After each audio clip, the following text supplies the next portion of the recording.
Yo, y'all know who it is. Y'all know what it is. It's BFF. It's BFFLB. You already know. I just want to touch back on my man Rodney Hinton Jr. If you didn't check out my last video, please go check out my content.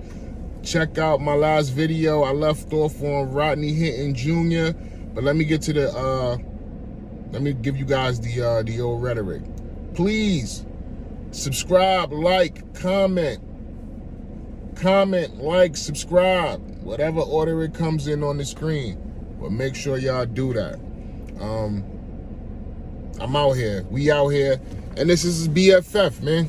We a movement. We are a big movement, and we need to get bigger. Pause. But back to my man Rodney Hinton Jr. Yeah, Rodney Hinton Jr. is a Cincinnati black father. We labeled him militant dad, BFF militant dad. His son was actually murdered by Cincinnati police.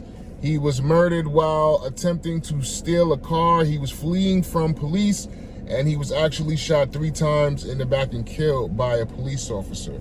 Rodney Hinton Jr. wound up killing a deputy, a Cincinnati deputy who was doing traffic duty at the time, and Rodney ran him over with his car, with a vehicle. It is unfortunate for that Deputy Henderson. Very unfortunate for Deputy Henderson. Like I said, my condolences go out to the Henderson family and his family, anybody associated with Deputy Henderson. And Rodney Hinton took matters drastically into his own hands, and now, unfortunately, I can see there's no way of him getting out of this situation. But the treatment that he is enduring right now, going through this stuff, is crazy. If you're not familiar with it, when he was at his arraignment or he was at his trial, there were 30 plus deputies, officers, allowed to be present at his trial to show an act of intimidation towards Mr. Hinton. And in my vlog, I was saying how unfair that is, because they would never let the family, 30 family members, not even 5 family members of a victim who was slain by police, they wouldn't let them use that as a intimidation factor or intimidation tactic against a cop who would be accused of killing someone or killing someone's family. Like I said, there's certain things that are allowed or that are tolerable for certain people. It's crazy, but it is what it is. This is how we live. This is where we live, and you know, unfortunately, this is the things that we gotta endure. But Mr. Hinton Jr., yeah, I don't see him getting out of this situation. I actually ran across a article or video actually showing that Mr. Hinton was actually being transported by some Caucasian officers, and a black officer didn't feel safe with him being in, let's just say, in the presence of 3 or 4 Caucasian officers by himself,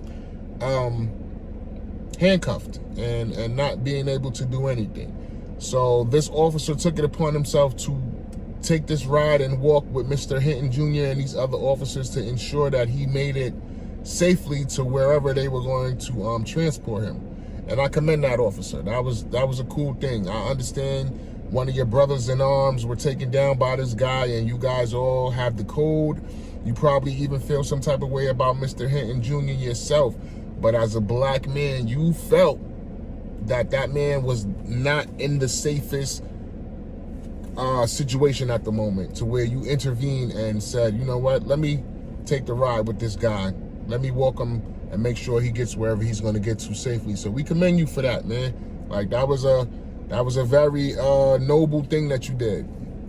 And I get it. I'm pretty sure you might even got some flack from your fellow officers, your brothers, but you did a good thing, man. You did a noble thing, and I want to commend you. BFF, we salute you. But yeah, Mr. Hinton Jr., it's unfortunate, his situation. It's unfortunate for his son.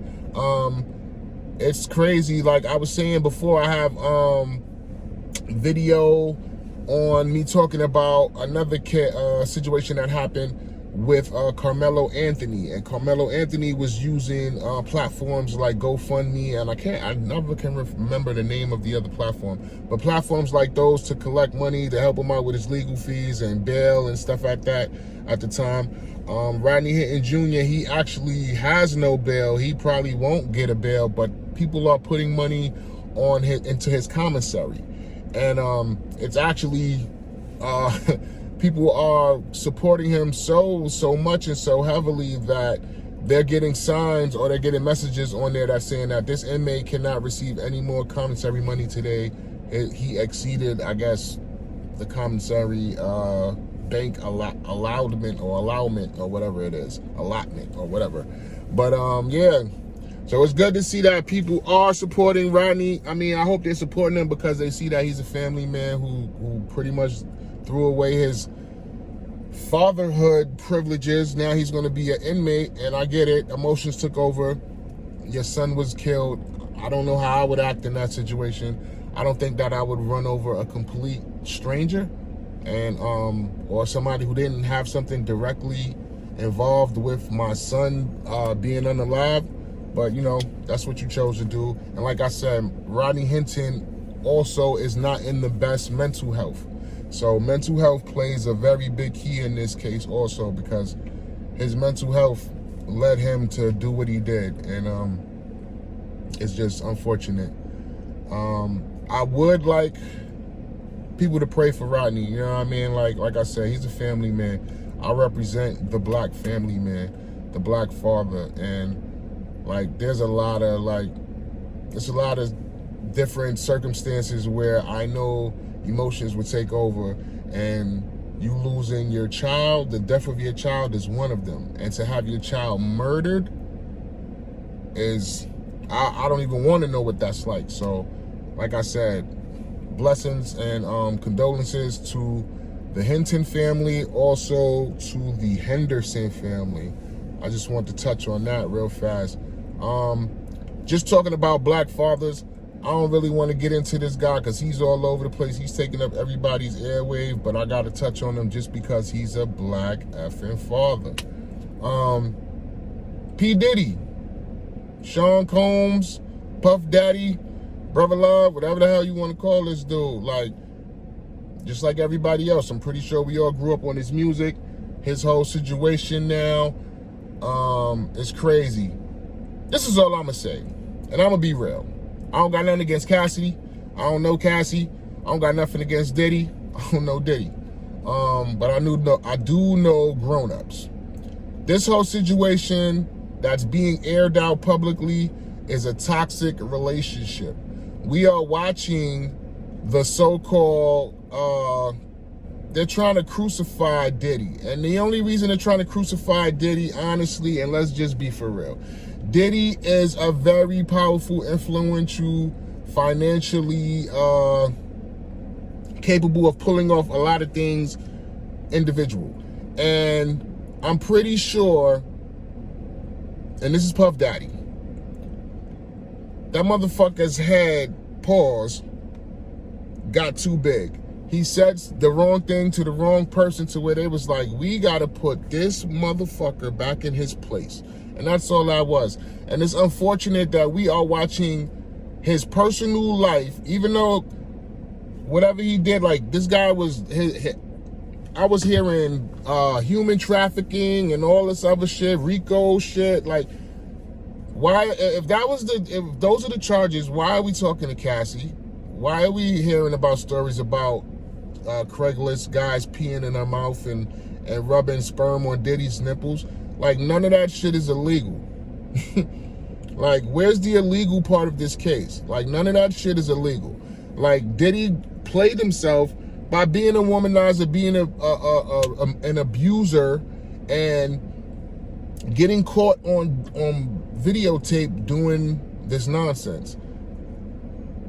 That's pretty much what he's guilty of. Like, not having a cleaner, like, if you're gonna be dirty, be clean about it. Like, don't have people have access to your, like, don't do shit in public. You know what I mean? Like, you're a public figure, so you can't do your dirt in public. But yeah, like, I just feel sad because, like I said, black father, his kids are at these trials. They hearing about all the freaky shit they dad do. That shit is not cool. You know what I'm saying? That is not cool. And then if you look at these drawings, it's crazy. Like, they got Diddy in there looking like super old, and he gained weight. His hair all gray. He can't even get to the, you know what I mean, the Beijing or the, what's the Fat Joe shit, the Rewind. He can't get to none of that shit in jail. Like, he looking his age. He probably really feeling his age. You know what I'm saying? It's crazy. I never was thought they would ostracize, and that's what he's being. He's being ostracized. Ostrich? I don't even know how to say the words correctly, but y'all know what I mean. They doing that to this dude only because he tried to voice himself and build himself, and he was about to start, well, not start, but he was really promoting the black excellence. Me and my wife was talking about this. It's not going to be a lot of successful black people in the world, especially in entertainment, without you doing some type of sacrificial act. And when I mean that don't mean that you killed somebody, you ate a goat, you cut, like, none of that. You're sacrificing your integrity. So something that you never would have did, you did it just for that fame and fortune. And listen, that's hard. That's hard. And especially it's hard, pause, when you got a dude like Diddy with that shit on his hard drive. Like, that motherfucker got everything on USB. So, like, you just gotta, you know what I mean? Like I said, the Diddy situation is crazy. Like, him and Cassie, their relationship was just a toxic relationship. She was definitely a willing participant. And after a while, I'm pretty sure you tired of getting peed on by new motherfuckers from Craigslist and all this other shit. Like, after a while, shit do get old and you do get tired of it. So I could see that she probably did want to leave. She didn't want any more pee on her, you know what I mean? She was like, stop, cut it out, turn the faucet off. But Diddy was, you know what I mean? I'm Diddy. And then you gotta think about it. You was 19 when he met you. Like, he changed their whole life. That's the only reason you jumped on that roller coaster in the first place. You knew exactly who that man was. You knew exactly what that man could do for you. You know what I'm saying? So you weren't an innocent victim going into this situation. I don't care how old. You was definitely old enough to play. That's why he played with you. But it's just unfortunate, man. All this pee all over the place. First R. Kelly was peeing on people. Now Diddy getting niggas off Craigslist to pee on chicks. Like, pee in your mouth.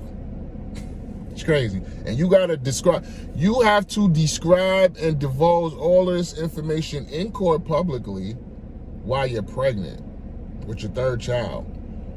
And your husband's somewhere around listening to this. And I don't know if you guys spoke about this before this. Like, yo, babe, they're gonna tell you I drunk like 20 gallons of pee. What? You telling me this now, right before court? With this motherfucking Dunkin' Donuts coffee in my hand? So I don't know how that shit's gonna play out. That's a lot. That's a lot. Like, that's a lot. But like, I really want to say, I don't really think Diddy is a monster. I'm gonna keep it 100. Like, I'm gonna keep it 100. Because there's a lot of people who do a lot of freaky shit in the privacy of their own house. Nobody trying to arrest them for it. None of that shit. Diddy is a mogul. That nigga is a figure. He is a icon. I don't really want to use the word icon, but he is an icon to some people, to where he's the person to try to take down. And to take him down, honestly, this would be detrimental. Not really detrimental, but it's a shot at the African-American community. You know what I'm saying? It's a shot at black fathers. Like, you can't rep us like this, Mr. Combs. Like, you fucking us over, bro. You're not fucking us over, but you're making it harder for us to explain ourselves when everybody ain't a Diddy. Like, I'm not a Diddy. My brothers is not Diddies. My cousins, my uncles, my dad, these niggas is not Diddies. Not everybody's like that. But that's the story that mainstream media will run with, because you're the black person in the media right now headlining. And they're gonna try to fucking disgrace you in any kind of way and make that shit carry across the race. Nasty. So that's why dudes like me exist. So we can show y'all like, yo, black fathers exist. Minus the baby oil, minus the fucking Craigslist freak offs and male escorts and shit like that. Like, we out here doing what we gotta do. Yeah, I just wanted to touch on that real fast, man. I'll probably be back to that because this Diddy trial gonna be forever. But like I said, he just it really hurts me to see what he's doing to his kids, because his kids want to be there to support him, and they got to sit there and listen to all that freaky shit. And now I know they see their dad sitting there looking like Scar from The Lion King and shit. Like, that shit is crazy. Like, Diddy, you gonna be free though. I see you beating this. I'm gonna keep it 100, man, because I have yet to hear what you did that was illegal. Like all this baby oil shit, all this footage and all that other shit, and peeing on or rubbing sperm on you, that shit is not illegal. It's nasty, but it's not illegal. So I see you getting off, brother. I see you they made you sit and try to, oh yeah, this is what we can do to you. But I can see you, no bullshit, and mark my words, he gonna be the new Ye, yo. Like, he's gonna be the new Kanye. Like, Diddy is gonna be so extreme once he gets out, it's crazy. A Diddy party? If y'all was waiting for this shit to happen, like, so people would say, oh, all the Diddy shit happening, it ain't, that shit gonna happen at the front door, as soon as the fucking door open now. He beat this shit, Diddy's out there. It's no holding back, bro. Take that, take that, take that. That nigga's out there with it. Like, he's not holding back. But, yeah, that's enough for Diddy. Please, you already know, man. Check out my content. I'm trying to get to 100 subscribers. I may go live today. It's about like, it's almost 6:45 on a Saturday. If I don't go live today, I'll go live tomorrow. I'm gonna definitely go live tomorrow on a Sunday. I did my first live on a Sunday, so I may just do a live tomorrow. But yeah, y'all, you already know. Everybody who's subscribed, y'all know what it is. If you are not subscribed, please go subscribe to my channel. Check me out. Check my content out. I got my brother's 40th birthday sneaker ball bash. I got about 970 on there. I want to take it to 1,000 views. That'll be my first video with 1,000. So I'm right there. I'm about 28 views away. Go check that out. But other than that, go check out all my content. And like I said, leave a comment. I respond to everything. Yeah, please share, comment, like, and subscribe. Yo, this is BFFLB. Y'all be safe, and I'm gonna chat y'all later.